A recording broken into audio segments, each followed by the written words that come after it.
Welcome to the RFP Success Show with host Lisa Rehurik, the #1 sought-after authority on RFP success. Each week, we bring you information, strategies, or resources to help you win more business through RFPs and have a little fun doing it.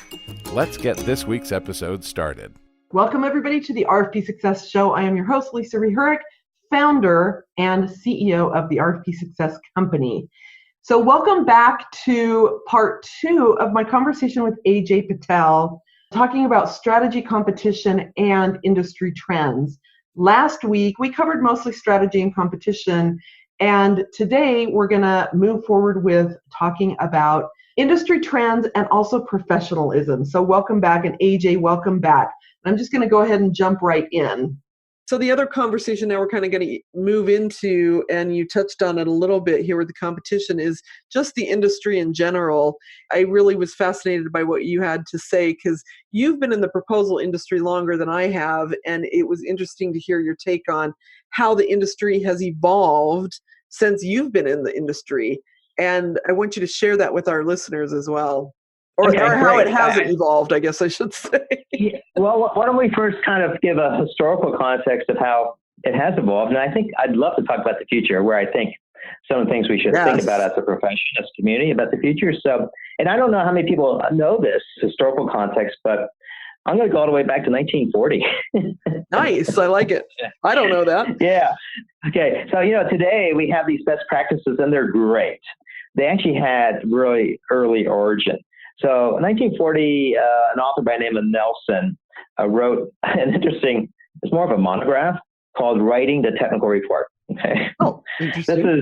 And I mean, we've all known, in literature, and those of us that paid attention in English class about thesis sentences, right? That was not me. That was really kind of, yeah, okay.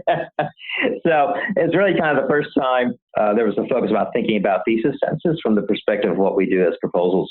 I think that the next big advance was, and some of your listeners may be familiar with this, it's called STOP. The STOP method is, gosh, what does STOP stand? I think it's about a sequential topical organization of proposals. I think I may have that.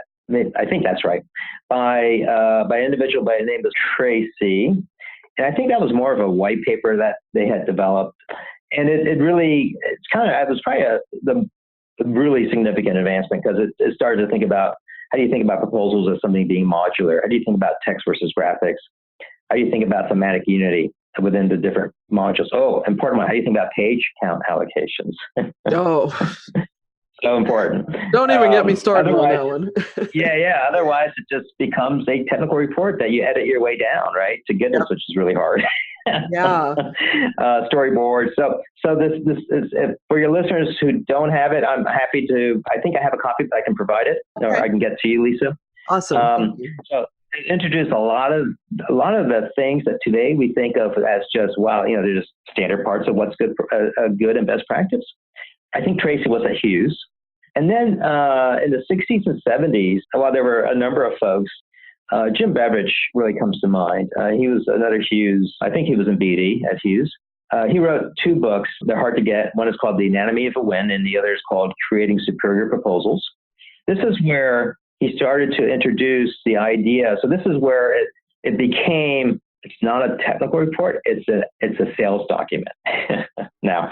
Okay. And we have to kind of, as we all know, it's really both, right? Right. Yeah. And so this is when I think we started to think about as best practices, first person active voice, nothing superfluous, discriminators. Oh, the idea of ghosting your competitors, I think, was something that Jim Beveridge wrote about. Interesting. Benefits, not features. Yeah. So the things that today we all kind of say, well, yeah, of course, that's what we do, right? Yeah. Obvious now. So then, yeah, exactly. And then I think what really happened is the 80s has kind of kept on going along. It wasn't really until, and I think that was kind of the formative years for 2 individuals in particular, 3 actually, Steve Myers, Steve Shipley, and we'll say High Silver. And when I look back, I see those 3 individuals as being absolutely pivotal individuals in terms of a very significant advancement in our profession. And it's really kind of, how do we reduce this to a process from an art form? And then how do we ultimately codify it into command media? And all 3 of those individuals had significant contributions to that. And I think I want to give credit to APMP, because then it was really about how do we understand what the best practices are around this.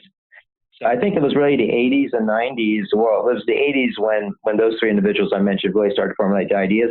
It was the 90s when it became a reality. And then it was really the late 90s and the 2000s when that really got then reduced to best practices. So that's kind of the historical context. That's really fun. And let me just interject here real quick, because I know I've got listeners on here that are not proposal professionals. And so APMP, what APMP stands for is Association of Proposal Management Professionals. It's our industry association, and they set the standards. They've had a certification, and they've been around since... the late 1990s. Yeah. Yeah. I know that the Valley of the Sun, which is where I live in Phoenix, it was the first chapter, the association. So, and I think that was somewhere in the 90s. So you're right. Anyway, I wanted to give that context to people who might not know APMP. All right. You want to talk about the future? Yeah, let's talk about the future. And I want to know too, AJ, like, who do you see as you kind of go through this conversation about the future? Can you talk to us also about who sets these trends? Like, who is the leading, you mentioned some people that kind of have been influential in the past. Who do we look to now for the trends? Oh, good question. I think there's certainly a number of notable individuals that have been in our profession, are in our profession today. I think while ideas are originated by individuals, right? But I think it's really more today, it's about the community, frankly. Agreed. So I think it's about how the community as a group starts to kind of re-examine what we do as a profession that will really help us move the profession along and evolve it. Mm-hmm. I think this is a good time because, frankly, I don't think we really haven't, maybe as a community, we haven't had the courage to re-examine our beliefs. I know all the companies I work with, they have significantly evolved in the last 20 years. Yeah. Incredibly evolved. Their markets evolved. And so I think we need to rethink some of the fundamental tenets of what we do in terms of what a proposal really entails as well. I'm not sure. That starts with the RFP itself? While the RFPs kind of tend to evolve very slowly, there certainly have been some very interesting RFPs that I think we've all seen, in our practices, changes in how the customers are actually doing their evaluation to changes in how they actually are thinking about what the submission is. We're involved in a healthcare competition right now where the proposal is submitted in Excel. Oh, I know. I hate those so much. I can't even tell you. Yeah. And it's not like you're not sending anything that's reduced or simplified. It's the full complexity of what you might otherwise typically, do a desktop publishing job in Word or Adobe. Yeah. Oh, that's brutal.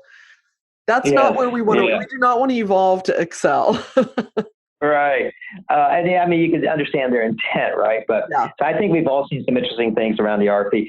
That evolves a bit slowly. What those three individuals did in the 90s, Steve Myers, Steve Shipley, and Hy Silver, they actually, and I personally have been involved in a number of cases where the customers come back and said, wow, we haven't seen anyone else do something like this.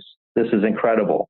And so I think us in this profession also have a responsibility to help move our customers' thinking, the evaluators' thinking along in terms of how they're evaluating these proposals. So I think we may have lost a bit of that courage as a community, and I think we need to regain it a little bit. So I think this is a good time for us to kind of critically examine our processes, our tenets, things like that. And so there's a handful of areas I think which I'm certainly excited about in terms of how we're thinking about things and where I think the community at large should as well. So one of them we chat about is about strategy. So if you think about what has occurred historically, the proposal development process was really an art form until these three individuals kind of came along and realized that it could be reduced to a process and best practices, which in fact can be trained. People can be trained on these things, and where you can get predictable outcomes, right, as a result. Right.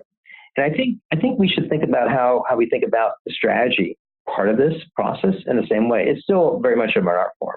So I think there's a lot that we can do in terms of trying to create some best practices around, trying to reduce it to maybe not one process, but at least some principles and frameworks.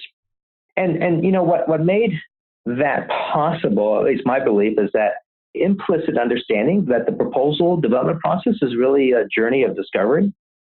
I mean, we rarely start a proposal and not make significant changes, along the way, right? Yeah. It's literally a journey of discovery. I think, at least I view the strategy aspect of it in the same way that it's really a journey of discovery as well. I agree. So I think if we're open to that, we can actually start to think about how to kind of take the strategy aspect of this and also take it to the same degree of maturity. So I think that's certainly one of the things which I would like to see us do as a community, and I think actually will start to occur because it's, winning business, it's become incredibly harder as the years go by, right? Yep, absolutely. So there's a couple of other areas I think which we should re-examine. Wow, let's talk about graphics. Yes. So visual literacy. Okay, let's just start with, we all commonly accept today that there's some best practices around graphics, the incorporation of graphics into proposals. And I'm not saying that that's bad at all. Right. I'm just saying that we should actually take another look at this because let's just think about this, right? When we were all kids in school, we were discouraged from reading comic books. That's true. We were discouraged from absorbing information through graphics. Oh, that's now. If you're an artist in art school, fantastic, right? But for the rest of us, trying to interpret something from a graphic, we just weren't taught how to do it, and I don't think we still are. So I think there's this whole unexplored aspect of visual literacy. I kind of call it. So if you think about originally graphics, so if you think about those three guys, okay, and High Silver was all about cover art, but Steve and the two Steves were more about the actual content of the proposal and how to make it more readable, right, reduce opportunity for interpretive errors, those sorts of things, by using graphics. And the way I think originally, they really thought about it was that the graphics were used to illustrate the text. And then over time, I think today, really great proposals, we kind of take it to where the text is used to narrate the graphics in kind of a way. So it's kind of this getting the right balance between the two. I kind of call it persuasion on the cheap. It's really, really hard for us to write great, compelling text. Maybe easier for us to come up with a piece of art that we think will help explain what we're offering. But at the end of the day, it really doesn't convey the complexity that only narrative can convey. So it's kind of, we're cheating a little bit by this persuasion on the cheap a bit. So I think this is an open area. I don't have any answers for it, but it's something that we should really kind of think about, visual literacy. I mean, today, the vast majority of the information that we receive is through images. I mean, think I just read the other day where now the dominant social media channel is Instagram. Yeah. It's not Facebook. It's not LinkedIn. It's not any of those others, right? Or it's Instagram. Wow. Amazing. Yeah, I do think, as the new generations come up, that is huge. And I very seldom see graphics done well in a proposal. I mean, obviously when you hire professionals to do that and all of that, but again, kind of in the market that we work with, because to your point, we're not taught how to consume the information off